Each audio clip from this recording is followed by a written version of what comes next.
ਹੁਣ तक सानू ये तो पता लग गया कि 7 जून के सवेर तक लाइब्रेरी बिल्कुल ठीक सी। हुण सवाल ये पैदा होंदा है कि आखिर लाइब्रेरी नूं होया की।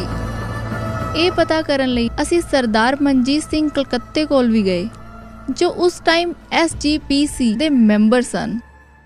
सिख रैफरेंस लाइब्रेरी चों इन्हां सारियां किताबां लै लईआं, चुक के ते इत्थे यूथ होस्टल है GT रोड के उत्ते आम ही लैके गई तो पुलिस भी नाल ही सी। कि ਜਿਹੜੇ लोग कहते हैं भी ब्लू स्टार ਦੇ ਵਿੱਚ सड़ी सारी लाइब्रेरी गलत हैगा। लाइब्रेरी ब्लू स्टार 6 तक नहीं सड़ी सी जी, लाइब्रेरी उस तो बाद साड़ी गई। 15 ਨੂੰ ਅਸੀਂ ਜਦੋਂ ਵਾਪਸ ਗਏ, ਜਿਹੜੀ ਉਹ ਸੜੀ ਹੋਈ ਚੀਜ਼ ਸੀਗੀ, ਜਿਹੜੀ ਉਹ ਸੁਆਹ ਸੀ ਜੀ, ਉਹ ਸੁਆਹ ਅਖਬਾਰਾਂ ਦੀ ਸੀਗੀ। ਜੇ ਕਿਤਾਬਾਂ ਦੀ ਹੁੰਦੀ ਜਿਲਦਾਂ ਹੁੰਦੀਆਂ, ਗੱਤੇ ਹੁੰਦੇ, अलमारियां अगर सीगियां टुटियां भजियां अलमारियां, कोई लोहा जिहड़ा वो घुल के सिल नहीं सी बन गया भी वो पिघल गया सी तो सिल गया सी, वो सीगियां खड़ियां उत्थे। उत्थे लक्कड़ दीयां अलमारियां सी जी, सागवान दीयां अलमारियां सीगियां पईयां अंदर इतनियां वधिया, वो कित्थे गईयां। एक सिख सीगा पुलिस विच रंजीत सिंह नंदा, वो कई चिरां बाद मेरे को आया। उसने मैनूं कहा कि इदां करके ये जो यूथ होस्टल लैके गए है तो गुरु ग्रंथ साहब के सरूप भी सी, तो उन्हें थले सुट दिते सब कुछ ले जाके, किताबां ढेर करतियां। तो कहता मैं प्रोटेस्ट किया कि भी ये तो गुरु ग्रंथ साहब के सरूप है, जो हथ लिखत ने कोई दूजे है। उन्होंने एक टेबल लिया बड़ा, वो टेबल के उत्ते वो किताबां रखवा दियाँ थोड़िया, तो वो बना रहे थे इंडेक्स।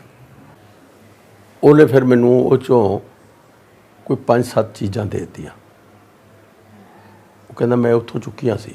मनजीत सिंह कलकत्ता ने सिख रैफरेंस लाइब्रेरी विच टैलीफोन किया भी फौरन इधर आओ, तो मैं प्रकरमा दे विच ही चला गया तो जाके फतेह बुलाई। उन्होंने कहा बैठ जाओ, कि उन्होंने मैनू वो लिफाफा दिता भी इस लिफाफे नूं रस्ते विच नहीं खोलना।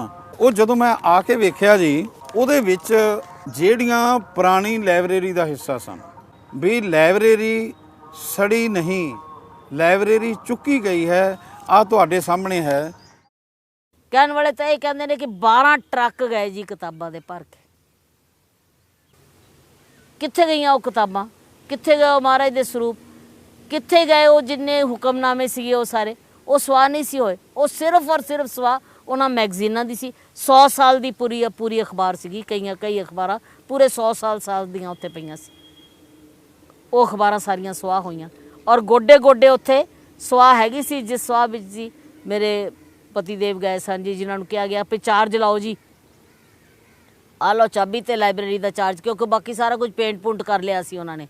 ਤਾਂ ਉਹਨਾਂ ਨੇ ਲਿਖ ਕੇ ਦਿੱਤਾ ਸੀ, ਇਹ ਸਰਕਾਰੀ ਕਾਗਜ਼ਾਂ ਵਿੱਚ ਲਿਖਿਆ ਹੋਇਆ ਡਾਕੂਮੈਂਟ ਹੈ, जिथे उन्होंने लिख के दिता कि लाइब्रेरी सड़ के सुआह हो गई है और मैं सुआह का चार्ज ले लिया।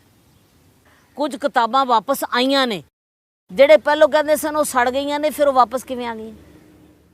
ये 92-93 की गल है। सरकार ने सानू कुछ दिता भी असी तुहानू कुछ रिकॉर्ड दे रहे हैं, दिल्ली तो आके ले जाओ।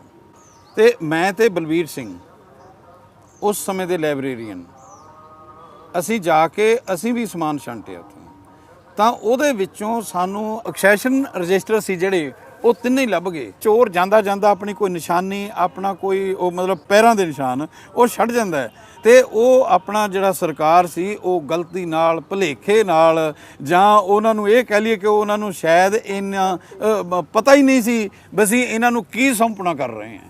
ਸਰਕਾਰ ਨੇ ਸਾਨੂੰ ਇਹ ਤੇ ਦੇ ਦਿੱਤਾ ਵੀ ਆ ਲਓ, ਇੰਨਾ ਕੁ ਅਸੀਂ ਦੇ ਦਿੰਦੇ ਹਾਂ ਵੀ ਤੁਹਾਡੇ ਕੋਲ ਹੈ ਕੀ ਸੀ, ਆ ਤੁਹਾਨੂੰ ਦੱਸ ਦਿੰਦੇ ਆ, ਬਾਕੀ ਅਸੀਂ ਦੇਣਾ ਦੂਣਾ ਕੁਝ ਨਹੀਂ।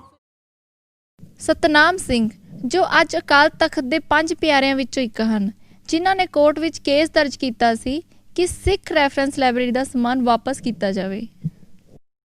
ਇਹ ਉਹਨਾਂ ਕਿਤਾਬਾਂ ਦੀ ਲਿਸਟ ਹੈ ਜੀ ਜਿਹੜੀਆਂ ਇੱਥੇ ਸਨ ਜਾਂ ਗੁਰੂ ਗ੍ਰੰਥ ਸਾਹਿਬ ਜੀ ਦੇ ਸਰੂਪ ਸਨ ਸਿੱਖ ਰੈਫਰੈਂਸ ਲਾਇਬ੍ਰੇਰੀ ਵਿੱਚ।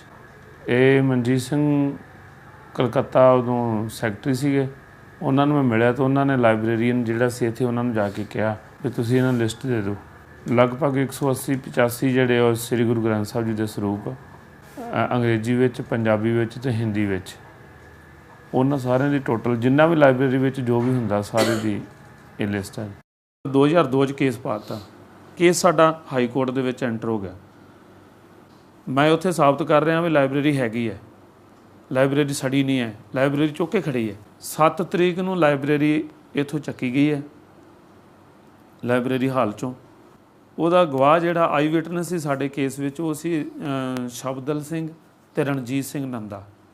ਸ਼ਬਦਲ ਸਿੰਘ ਨੇ ਪ੍ਰੈਸ ਕਾਨਫਰੰਸ ਕੀਤੀ ਜਲੰਧਰ, ਅਗਲੇ ਦਿਨ ਰਣਜੀਤ ਸਿੰਘ ਨੰਦਾ ਨੇ ਕੀਤੀ ਤੇ ਉਹਨਾਂ ਨੇ ਕਿਹਾ ਜੀ ਹੁਣ ਅਸੀਂ ਰਿਟਾਇਰਮੈਂਟ ਸਾਡੀ ਹੋ ਗਈ, ਹੁਣ ਸਾਨੂੰ ਕਿਸੇ ਦਾ ਕੋਈ ਗੱਲ ਨਹੀਂ, ਸਿੱਖ ਰੈਫਰੈਂਸ ਲਾਇਬ੍ਰੇਰੀ ਬਿਲਕੁਲ ਸੜੀ ਨਹੀਂ, ਅਸੀਂ ਚੁੱਕ ਕੇ ਖੜੀ ਆ।